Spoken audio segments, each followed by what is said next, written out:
I'm a scientist. I work in both developmental biology and evolutionary biology. And both of these areas have large components of genetic thinking and genetic technology.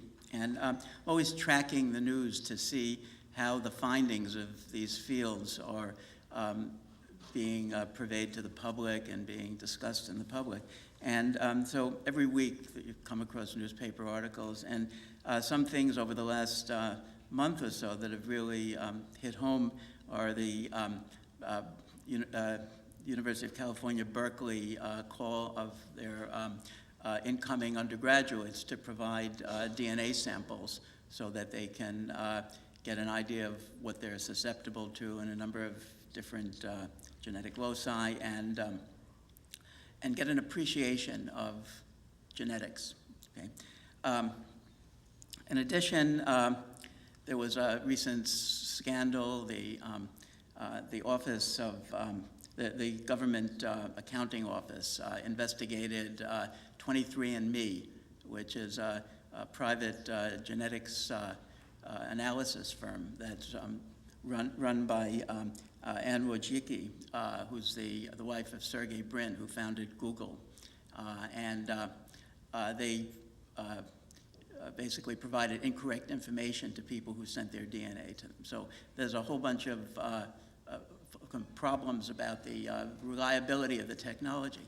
But in fact, both the UC Berkeley thing and the 23andMe thing are actually promoting normalization of looking at humanity as a function of their genes. And it's basically there are commercial interests that are just asking people to get used to looking at genes as the kind of common currency of life. And even the investigations that are going to be provoked by the 23andMe misdemeanors or derelictions will essentially lead to regulations that will further normalize the geneticization of the culture.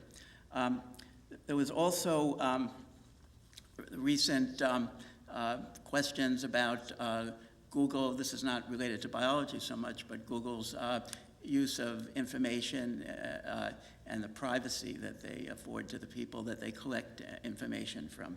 And there was also a recent news article about Craig Venter's so-called creation of a bacterium using a piece of artificial DNA.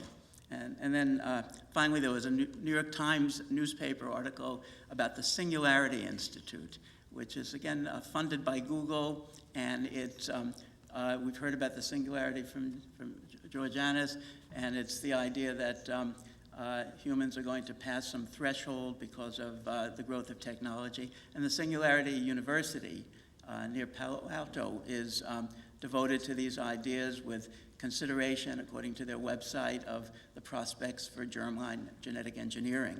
Okay, so sometimes these stories represent kind of vectors that begin to point in a direction. And all of a sudden, I got this dystopian vision, which we can argue about it. I think it's more likely to happen than not. But I think actually the geneticization that we're seeing is going to be widely accepted by the public, and particularly the younger public. I think people, as the price comes down for getting your genetic ancestry and your genetic markers, people will put it on their Facebook pages. It will allow them to get new friends that have some similarities to them.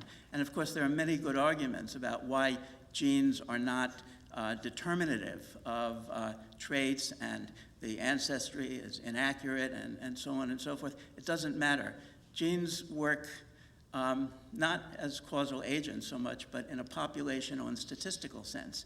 And just like when Amazon tells you based on books that you bought before what books you're likely to want in the future, or Netflix makes recommendations about what movies you might want to see. They're not always right, but they're often right, and they're getting better at it.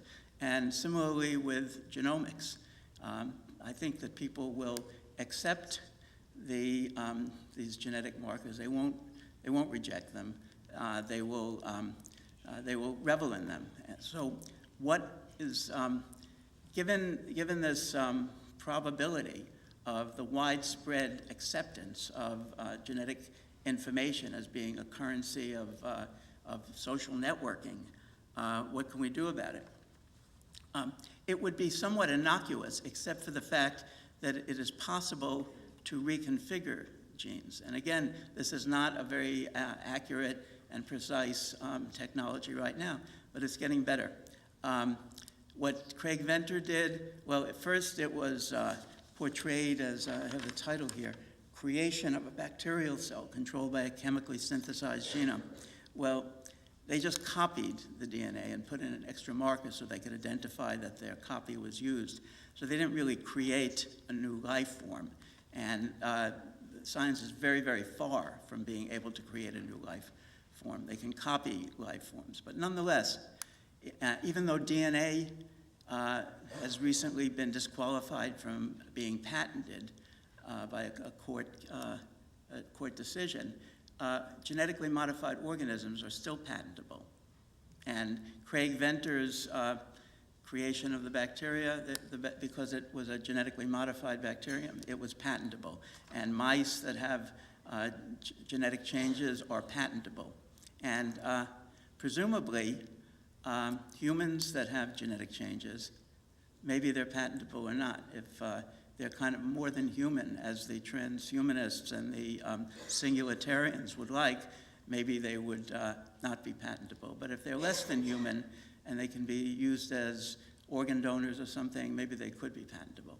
So it seems to me that we're going to confront a world where genetics is going to be more and more accepted because of its statistical probity in determining associations between people. And the thing that we need to guard against is the ideology that human worth is dependent on genetics. I think it's really going to be an ideological discussion. I think that there'll be regulations about the genes, there'll be restrictions maybe, but there'll be a normalization of the geneticization of society. And nobody is going to say it's going to explain everything, but it'll explain enough that people will find it useful. So I think the important thing is probably to try to end the patenting of organisms so that there's no commercial impulse to basically create genetically engineered organisms. At least there won't be a huge market without the patenting. And guard against genetic engineering of humans and the definition of humans based on their genes.